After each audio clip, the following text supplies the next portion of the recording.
Commander Vex-Nine stared at the holographic display, his 4 arms crossed in what his species considered the universal gesture of supreme confidence. The blue-scaled Xanthari had been studying these peculiar bipedal creatures called humans for exactly 3 solar cycles now, and honestly, he was starting to wonder if his military academy had been handing out degrees to anyone with opposable thumbs. "Look at them," Vex-Nine said to his second-in-command, Lieutenant Cora 12, gesturing at the swirling images of Earth. "They fight each other over imaginary lines on their planet. They poison their own atmosphere. They actually elected leaders based on who makes the loudest noise." He paused, mandibles clicking in what passed for laughter among his kind. "This will be easier than stealing candy from a Plutonian infant." Cora 12, whose purple skin had taken on that particular shade of doubt that meant she was about to say something her superior wouldn't want to hear, shifted uncomfortably. "Sir, our intelligence reports suggest there might be more to these humans than meets the optical sensors." Intelligence reports. Vex-Nine's laugh sounded like a garbage disposal having an existential crisis. "Cora, my dear subordinate, we've been watching their broadcasts for months. They make entertainment about their own species being invaded by aliens, and in half of them, the aliens win. What kind of species gives away their own weaknesses for fun?" The massive Xanthari command ship, Domination's Edge, hung in space like a metallic thundercloud just beyond Earth's detection range. Its crew of 2,000 had been preparing for what they dubbed Operation Breakfast because, according to Vex-Nine, conquering humanity would be as easy as their morning meal. But while the Xanthari were busy congratulating themselves on their upcoming victory, down on Earth, someone was paying attention.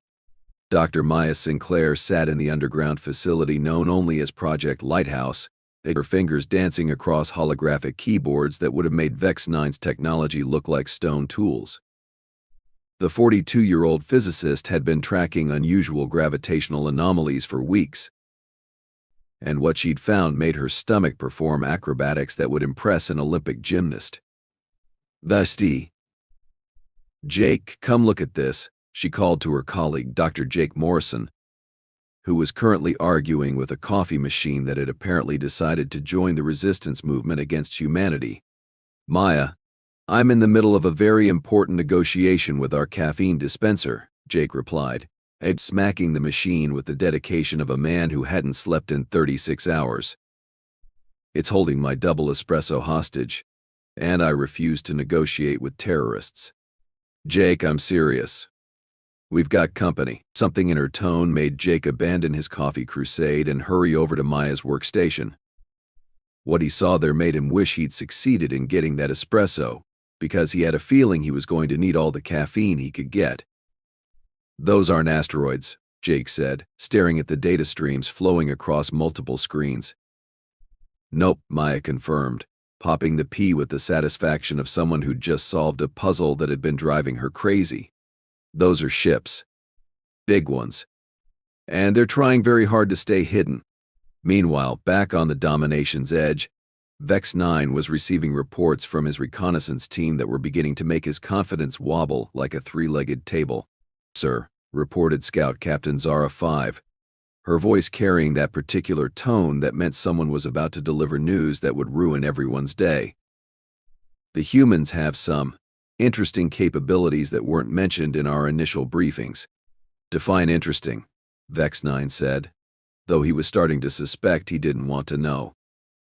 "Well, sir, they've managed to split the atom, land on their moon, and create a global communication network that spans their entire planet. Also, they've somehow convinced millions of their species to voluntarily carry tracking devices and call them smartphones." Vex-Nine's confidence took another hit. "Tracking devices? Are they monitoring each other for some kind of population control experiment?" "No, sir. They use them to share pictures of their food and argue with strangers about politics." There was a long pause during which Vex-Nine questioned every life choice that had led him to this moment. "They voluntarily carry surveillance equipment to show people their lunch?" "Yes, sir. And to watch videos of small domesticated mammals performing amusing actions." Vex-Nine rubbed his forehead with 2 of his 4 hands, feeling the beginning of what humans would recognize as a migraine. These creatures are either the most sophisticated psychological warfare specialists in the galaxy, or they're completely insane. Sir, Cora 12 interjected carefully. There's also the matter of their weapons technology. What about it? Our scans showed they're still using chemical propulsion and primitive projectile weapons. Yes, sir. But they've also developed something called nuclear deterrence, where they've built enough weapons to destroy their own planet several times over, and then just don't use them. Vex-Nine stared at her. They built planet-killing weapons and then exercised restraint? Apparently, sir. They call it mutually assured destruction and treat it as a form of peacekeeping. They've turned extinction into a diplomatic tool? Vex-Nine's voice had risen to a pitch that made nearby equipment vibrate. What kind of species threatens to destroy everything, including themselves, as a negotiation tactic? Back on Earth, Maya and Jake had been joined by General Patricia Wells, a woman whose reputation for getting things done was exceeded only by her reputation for not tolerating nonsense from anyone, regardless of species or home planet. So let me get this straight, General Wells said, studying the data with the intensity of a predator sizing up prey. We've got uninvited guests who think they're being sneaky.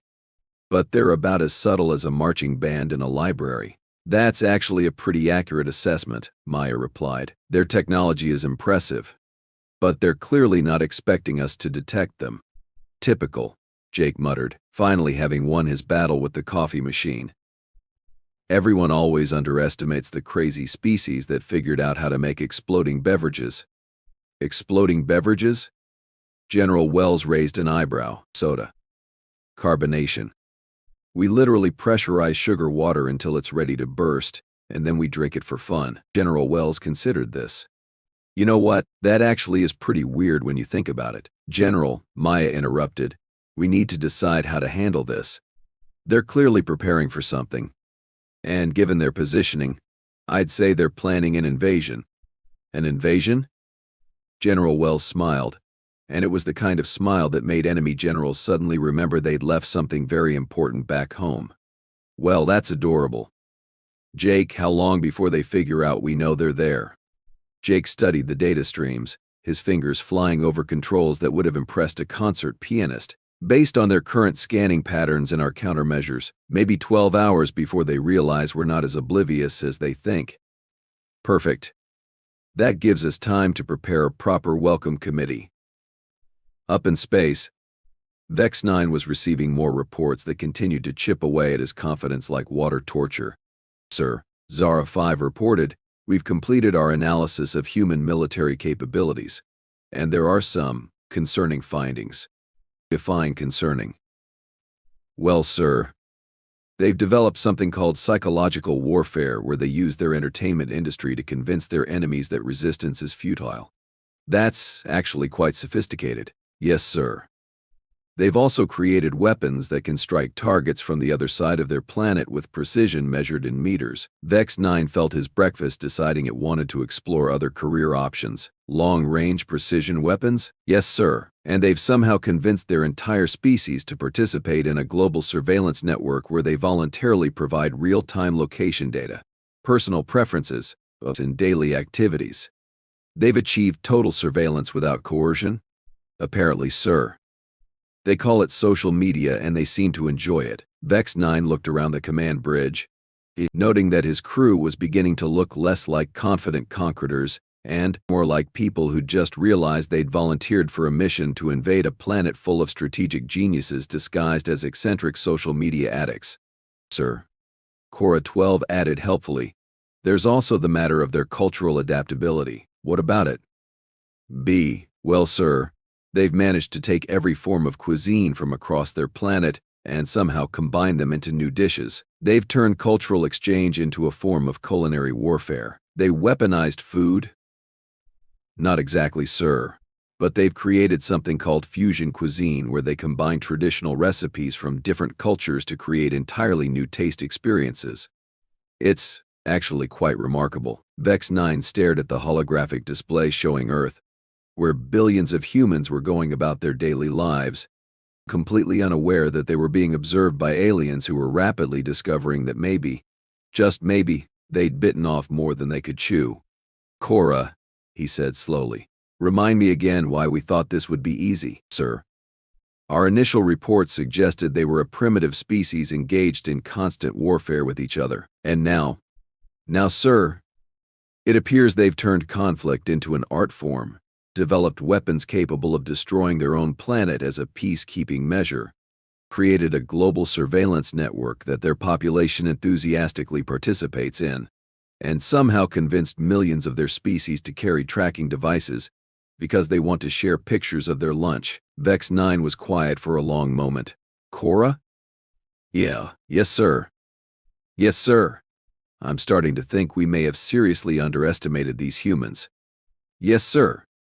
Should we proceed with the invasion?" Vex-Nine looked at the data, at his crew, and at the planet below where Maya, Jake, and General Wells were preparing surprises that would make the Xanthari question every assumption they'd ever made about primitive species. "Yes," he said finally. "But let's proceed with a bit more caution than originally planned." "How much more caution, sir?" "All of it, Cora. All of the caution. Down on Earth." General Wells was reviewing the plans her team had developed, and her smile was getting wider and more terrifying by the minute. "Maya, Jake," she said, "I think our visitors are about to learn something very important about humanity." "Which is?" Jake asked. "We don't just think outside the box. We forget the box exists, build something completely different, and then use the original box as a paperweight." As the Domination's Edge continued its preparations for what was supposed to be a simple invasion, and as the humans below prepared their own surprises, the stage was set for a confrontation that would redefine what it meant to underestimate the species that had turned everything from food to social interaction into an art form. The Xanthari thought they were dealing with primitive beings who couldn't even agree on basic planetary management. They were about to discover that humanity's greatest strength wasn't their technology, their weapons, or even their adaptability. It was their absolute refusal to do anything the way anyone else expected them to. The next morning brought developments that made Vex-Nine wish he'd chosen a career in intergalactic agriculture instead of military conquest. His communications officer, Technician Blix-7, approached him with the kind of expression usually reserved for delivering news about terminal illnesses or tax audits. "Commander, we have a problem," Blix-7 announced, his voice carrying the weight of someone who clearly wished he was anywhere else in the galaxy. "Define problem," Vex-Nine said, though his tone suggested he already knew he wasn't going to like the answer. "Sir, the humans have begun broadcasting directly to us." Vex-Nine's coffee mug, filled with a beverage that looked suspiciously like liquid disappointment, slipped from his grasp and clattered to the floor. "They what now?" "They're sending targeted transmissions to our ship, sir, on frequencies that should be impossible for them to access." "Show me." The main display flickered to life, revealing the face of General Wells, who looked about as concerned as a cat playing with a particularly slow mouse. Behind her stood Maya and Jake, both wearing expressions that suggested they'd been having entirely too much fun with this situation. "Greetings, Commander Vex-Nine of the Xanthari vessel Domination's Edge," General Wells began, her voice carrying across the bridge with crystal clarity. "We hope you're enjoying your stay in our solar system. The weather's been lovely this time of year." Every single Xanthari on the bridge turned to stare at their commander, who had gone through several interesting color changes that would have impressed a chameleon with commitment issues. "How do they know my name?" Vex-Nine whispered. "On screen."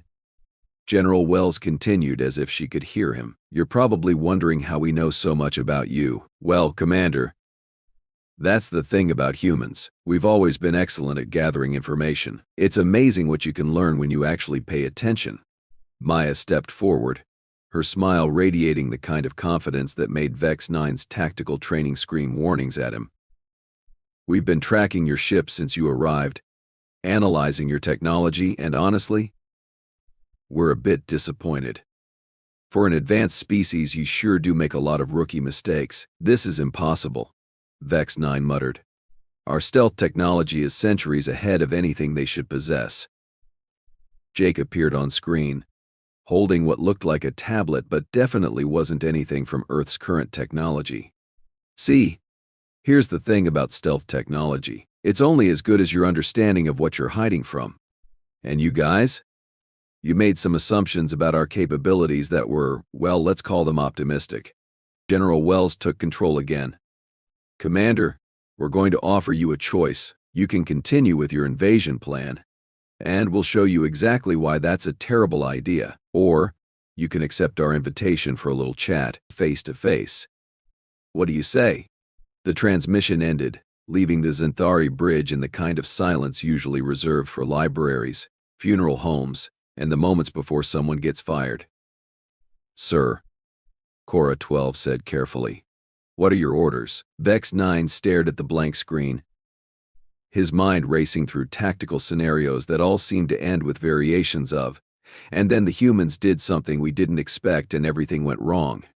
Prepare a shuttle, he said finally. If they want to talk, we'll talk. But maintain full battle readiness. This could be a trap. Sir, Scout Captain Zara 5 interjected. Everything humans do could be a trap. They literally created a game where the objective is to convince other players to eliminate each other while pretending to work together. What's that called? It's Among Us, sir. They voluntarily participate in psychological warfare simulations for entertainment. Vex-Nine rubbed his temples with all four hands. Of course they do.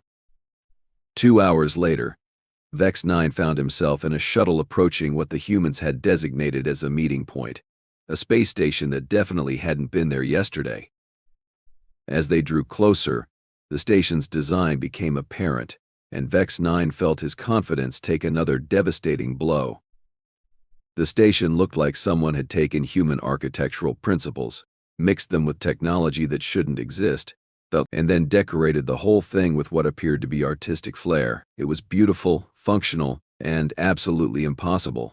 How long have they been building this? He asked his pilot. According to our sensors, sir, approximately 8 hours. They built a space station in 8 hours? Yes, sir. And sir, it's not just any space station. It's got weapons systems our computers can't even identify, shielding technology that's making our scanners very confused, and what appears to be a coffee shop. A what shop? Coffee, sir. They've built a refreshment facility into their impossible space station. As the shuttle docked with the station, Vex-Nine tried to prepare himself for whatever the humans had planned. He'd studied their military history, their technological development, their cultural evolution. He thought he understood what he was dealing with. He was wrong.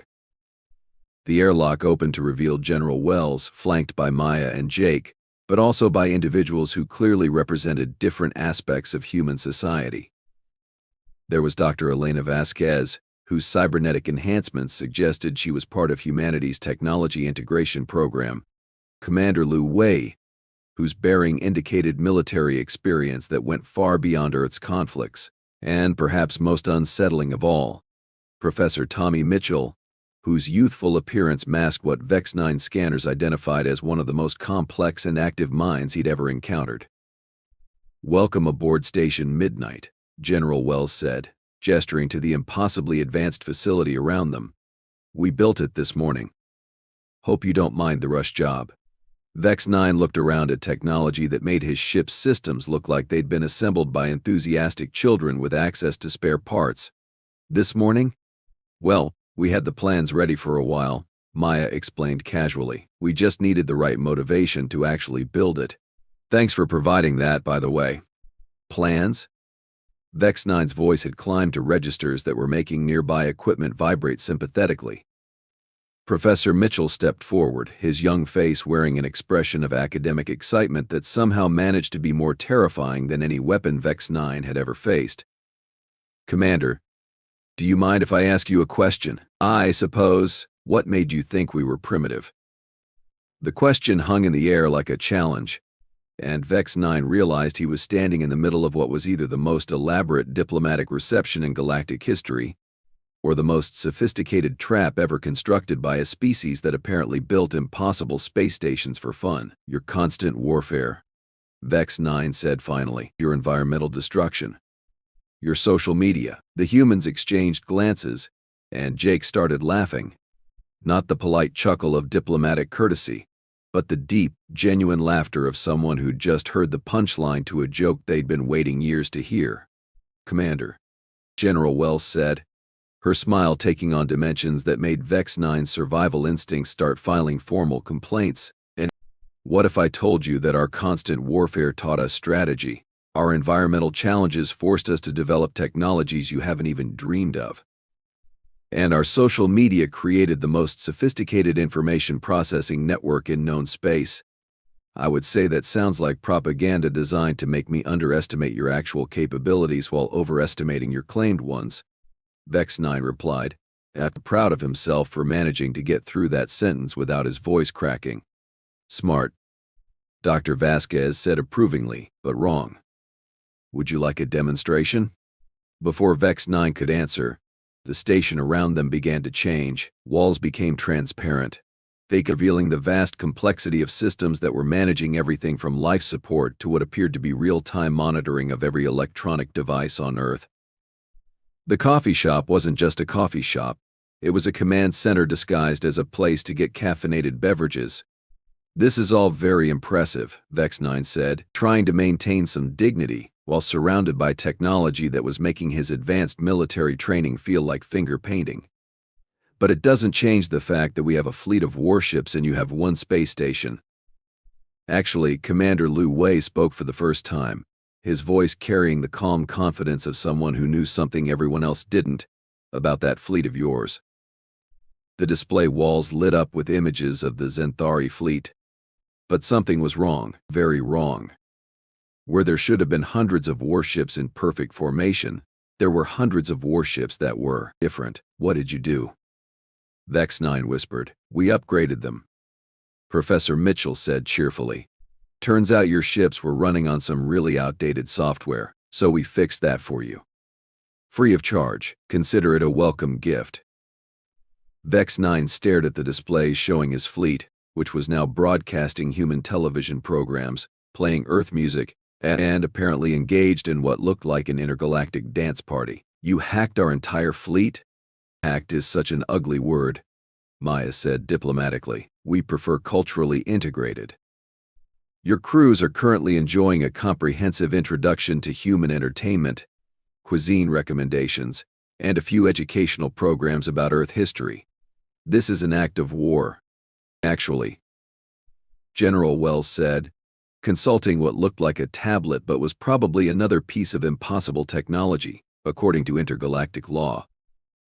"Uninvited military forces entering a system without permission constitutes an act of war. Upgrading their entertainment systems counts as humanitarian aid." Vex-Nine looked at the humans surrounding him, at the impossible station they'd built in 8 hours, at the displays showing his fleet learning to appreciate human cooking shows, and came to a realization that made his military training weep quietly in a corner. "You were never primitive, were you?" "Oh, we're primitive as heck," Jake said happily. "We just figured out how to make primitive work for us instead of against us, Commander." "Commander," General Wells said, her voice taking on the tone of someone getting down to serious business. "Here's what's going to happen. Your fleet is going to return home with some new perspectives on intergalactic relations. You're going to report to your superiors that humanity is under the protection of forces they don't want to mess with, and everyone's going to live happily ever after. And if we refuse..." Professor Mitchell's young face lit up with the kind of enthusiasm usually reserved for children on their birthday. "Oh, please refuse. We've got so many contingency plans we haven't gotten to try yet." Dr. Vasquez nodded approvingly. "Plan 17 involves teaching your ships how to make pancakes. Plan 23 gets really creative with your navigation systems. And Plan 47, she paused, grinning. Let's just say it involves a lot of glitter." "Glitter?"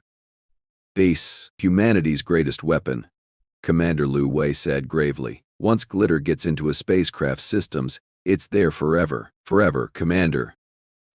Vex-Nine looked around at the humans, at their impossible technology, at their casual attitude toward rewriting the rules of engagement, and made a decision that his military academy would probably classify as either brilliant tactical withdrawal or complete psychological breakdown. "We accept your terms," he said. "Excellent." General Wells clapped her hands together. "Tommy, start the recall protocol. Elena, make sure their fleet gets some good restaurant recommendations for the trip home. Lou, prep the departure gifts." "Departure gifts?" Vex-Nine asked weakly. "Can't let you leave empty-handed," Maya explained. "We've prepared care packages for your crew. Earth coffee, some music, a few movies, and detailed plans for upgrading your agricultural technology." "You're giving us your technology?" "Some of it," Jake said. "The stuff that'll help you grow better food and make better coffee. Life's too short for bad beverages and boring meals." As Vex-Nine was escorted back to his shuttle, his mind reeling from everything he'd witnessed, Professor Mitchell appeared beside him with a final observation. "Commander, want to know the real secret of humanity? I'm afraid to ask. We never do anything the way anyone expects us to, ever.